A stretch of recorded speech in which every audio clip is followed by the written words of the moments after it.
Who would choose to voluntarily live in the harshness of deserts, and not only that, refuse to move when offered aid?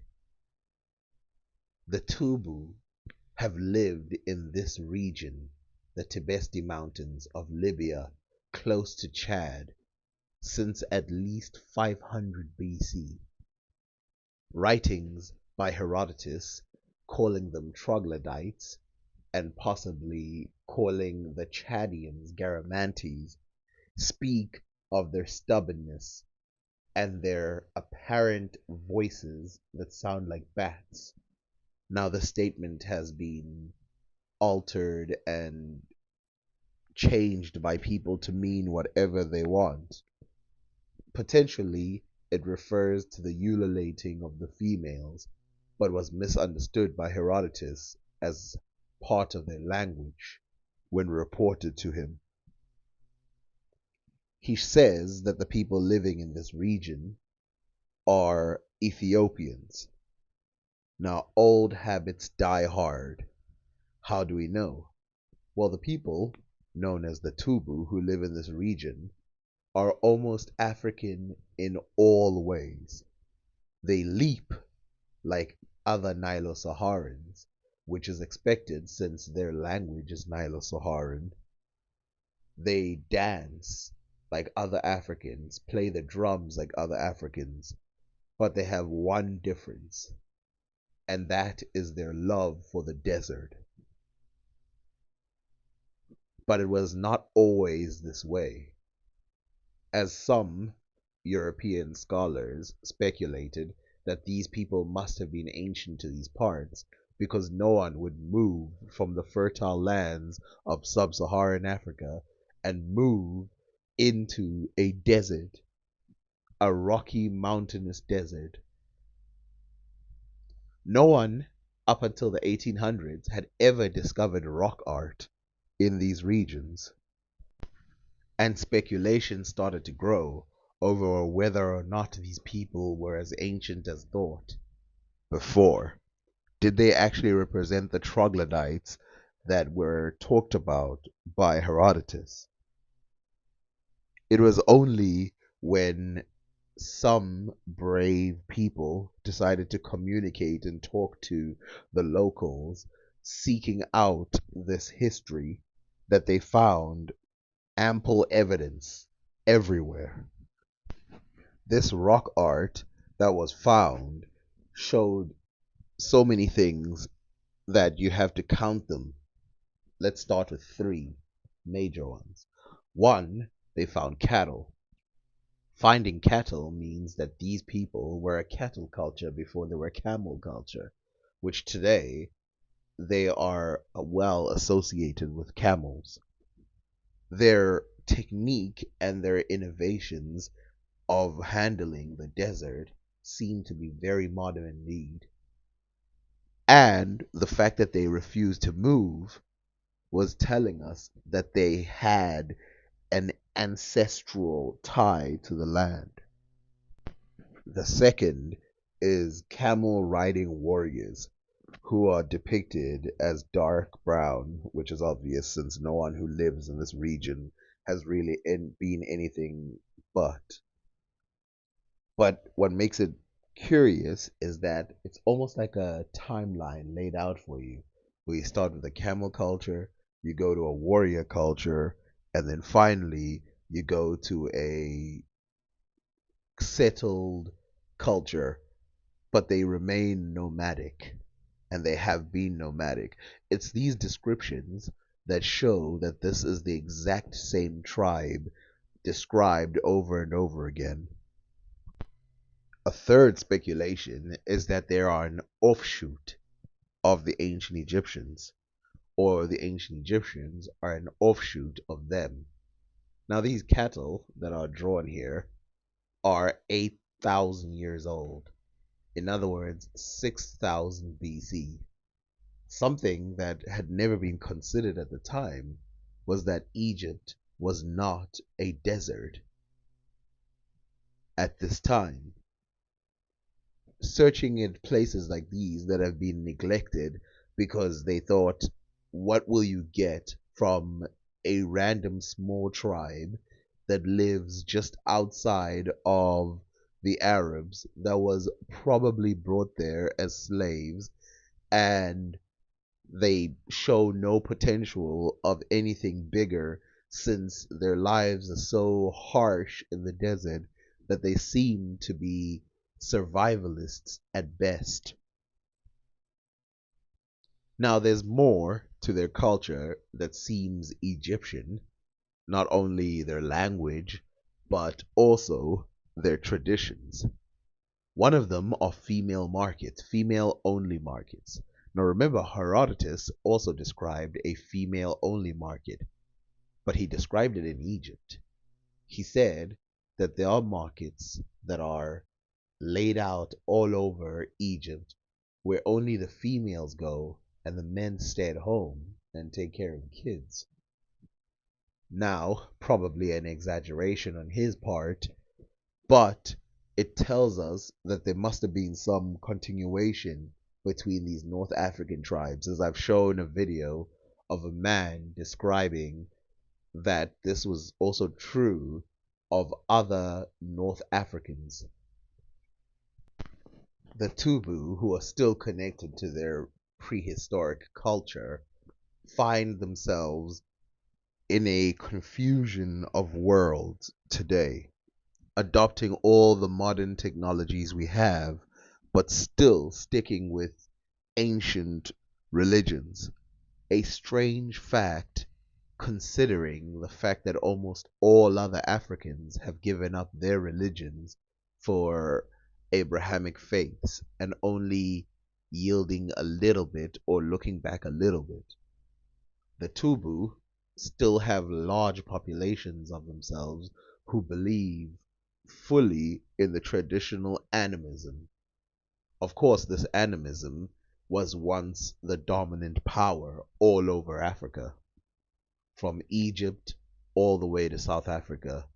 You would not, at one point, especially if we take 6000 BC, 3000 BC, 2000 BC, or even 1000 BC, find a god that was not tied to some kind of natural entity. If we put two images up, first showing the Tuareg and on the other side showing the Tubu, at first glance they look like the exact same tribe.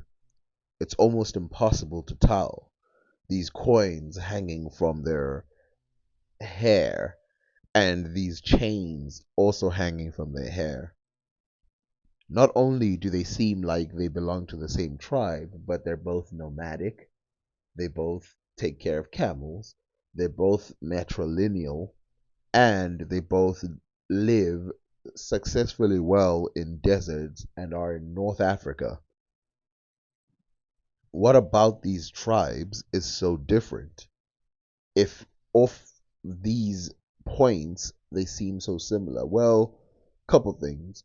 One, these speak a Nilo-Saharan language, while the Tuareg speak an Afro-Asiatic language. A bit confusing, considering the fact that the Afro-Asiatic languages are associated with some languages in the Middle East. Now, it seems like it should be obvious that the closer you get to the Middle East, the more Afro-Asiatic languages should be spoken, but that's not what we see. If we look at the majority, I mean, even the name, Nilo-Saharan languages, the majority of African languages spoken in the Nile regions are Nilo-Saharan. The Afro-Asiatic languages seem to be very far away, with the exception of a very small number. They seem to be very far away from the Middle East. But let's go back to the Tubu. The Tubu, who speak a Nilo-Saharan language, border Egypt. I put them slightly far away so you can see the border, but they literally border Egypt. And some of them have been reported by ancients to have lived in the Siwa oasis in Egypt. And these people I've talked about before having a settlement where they fused with a population of Egyptians in that region. This was reported by some Romans. But so what? So what if these people speak a Nilo-Saharan language? The Tuareg don't speak a Nilo-Saharan language, and so don't anybody really who doesn't live in the Nilo-Saharan regions, close to Chad and even in Chad. Well, that's the point. The point is the Nilo-Saharan languages are so native to these regions that we can rule out any thought that these people came from anywhere else but this place. Because as you go to West Africa, there's no Nilo-Saharan languages. Zero. And the reason for this is obvious. Because they are not ancient to those parts, instead being ancient to the eastern parts of Africa. If the Nilo-Saharan languages represented something else, then we should see them being spread out throughout Africa, without exception. But again, confusingly, look at them. Look at these people. They are practically identical. These two people who have no idea about each other look like mother and daughter. So what's happening? Why is their culture so open? Well, it's for the same reason why the Berbers, the Mauritanians, the Tuareg, the Chadics, and so many other tribes, including the Niger languages, have a coalition, a big coalition, a big understanding of what their tribes are. And also remember, they're nomadic. And because of this, they could share cultures over large expanses, of over large areas. These people must have shared their culture with the Egyptians. The bat cries probably represent the ululating of the woman. And the more you observe these people, the more you think about it and you say to yourself, I wonder how deep the rabbit hole goes. Anywhere in history where we see cattle, like this place, what we see is usually a large civilization. Today, they are not that large anymore. I mean, they're still large, but not as large as you would expect cattle civilizations in the past. Of course, having cattle that far back in history already shatters a lot of what people think about Africa, but that's not the point. The point is they, again, where do you get cattle? Where do you get cattle? Let's start there. Cattle is a needy animal. It needs to eat every day, it needs to drink every day, and it consumes a lot. So there must have been rivers in those areas that were built specifically or they were taken specifically for cattle feeding. The similarities but differences in rock art spanning from Chad to the Tibesti Mountains to the north of Libya, which I think I should talk about a different time, shows that some of these people, though they were nomadic and cross cultures and all of that, they really did have a home instinct. So they knew that this location was theirs. Now, you would think that during the Arab invasions, these people would have been replaced long time ago.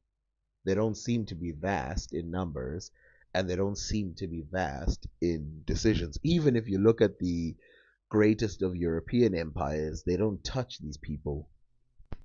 As a result, they survived Christianity and they survived other religions until Islam came over, and they're reported to have been converted during the time of an Islamic writer in the 1300s.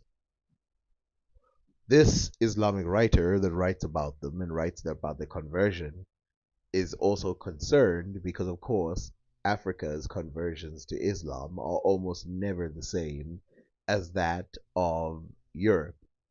In Somalia, the religion was still highly tied to the native religion. In fact, a Somali king had to ban a form of magic which was described by one of the Chinese emperors that the people used to take so they could turn into animals.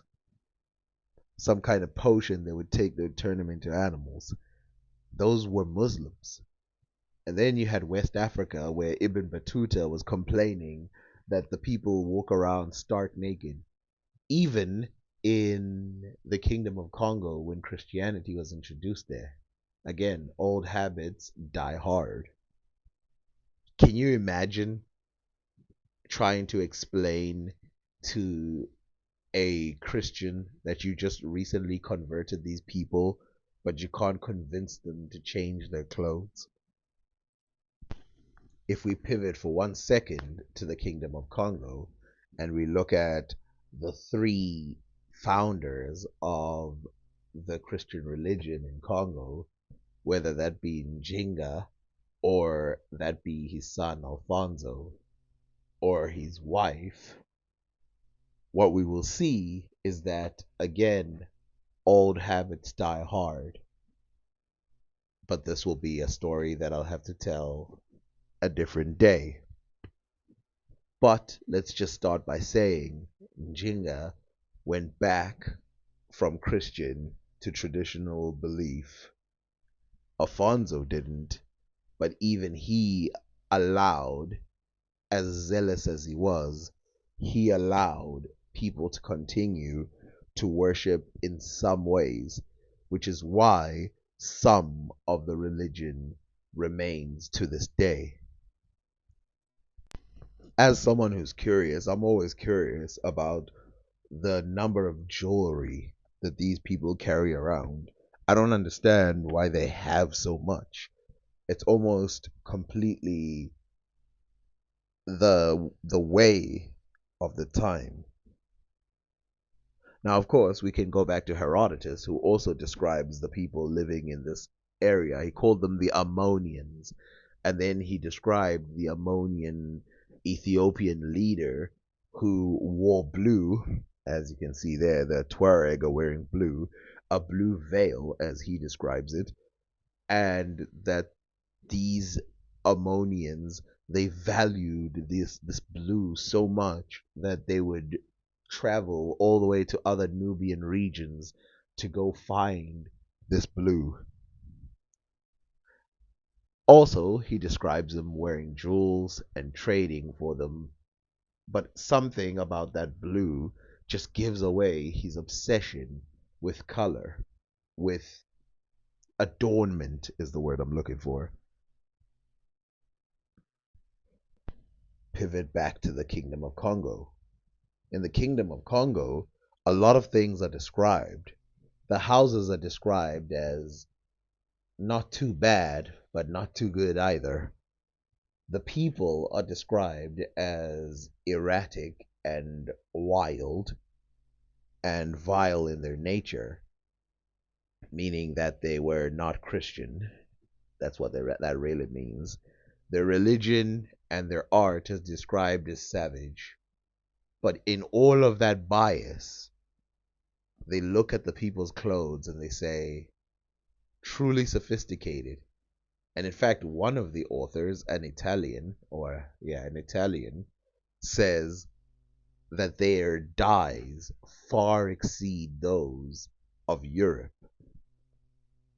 You keep hearing this over and over again about the Zanj regions, that their dyes, the colors they use, far exceed those of Europe. And it makes me confused until, of course, you look at other northern parts of Africa, like the tubu.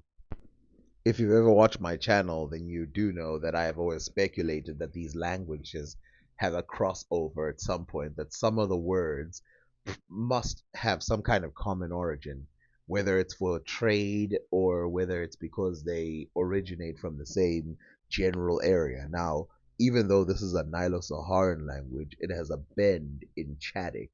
So it's a Chadic Nilo-Saharan language. There's the other side of the Nilo-Saharan languages, which are closer to Egypt, but this one is closer to Chad. It doesn't mean it's different than any other Nilo-Saharan language. It's a Nilo-Saharan language, not Afro-Asiatic. But what's good about this Nilo-Saharan language, this Chadic Nilo-Saharan language, is that it gives me an opportunity to compare living languages to other living languages. I've already compared ancient Egypt to Bantu languages, and you guys have seen it, me comparing the word ba or bait with house that you can see in almost all the languages of Africa. You've seen me compare cattle, the words for cattle, and even the words for the children of cattle, tole, and all kinds of things in these regions that make it obvious that these languages, if not coincidentally tied or trade tied, they must be tied through some kind of prehistoric time. Obviously, if we look at prehistoric artifacts, we can see that these people shared a culture. In fact, trade has now been concluded that at least 20,000 BC, people who were in Nigeria would trade with people in Egypt. And that even though it wasn't the majority of the population, they weren't as isolated as we'd like to think they are today. And that a lot of the isolation that has been built today is due to arbitrary borders, which is easy to think about if you think about it today. Like, whatever country you're in, can you just choose to walk to the other country? Is it possible for you to walk from one country to the other? Unless you live in Russia or India, your country's not so damn big that you can't really do it. But most let's say smaller countries, the ones that aren't like America or something, you can actually walk from one part of it to another country, but obviously you're not allowed to do it. Living so close to the ancient Egyptians seems like a, oh yeah, we've got something, we've got a little point here. No, we got a big point. Remember, the ancient Egyptians communicated with people in Europe, they communicated with people in the Middle East, they communicated with people as far south as Ethiopia. These people were not slouches when it came to travel. So the idea that they wouldn't just go west a little bit and find these people is ridiculous, especially since almost everything about their culture is exactly the same, barring one thing, which is the nomadic lifestyle, which, of course, there was a word, I think it's aripu, that was used in ancient Egyptian to mean nomads, which was anybody who was nomadic, which I will make a video about that because I think this word was mainly used for people living in Syria, Gaza, Israel, that type of area.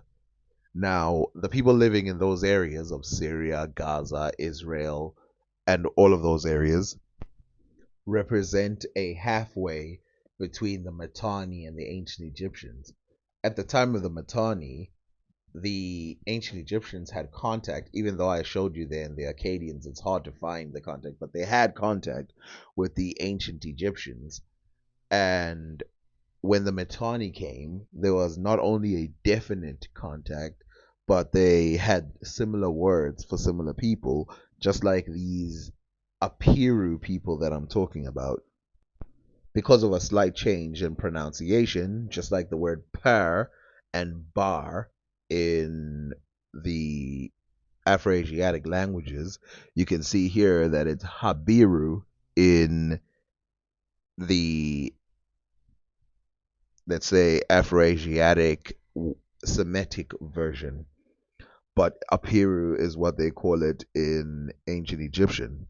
You can see there highlighted are almost all the lands close to or in the Middle East. So let's see.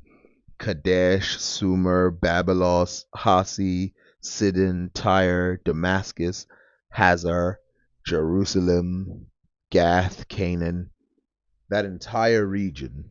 And it's important to explain that these two were described as nomads. These two were described as, you know, we'll talk about it in another video.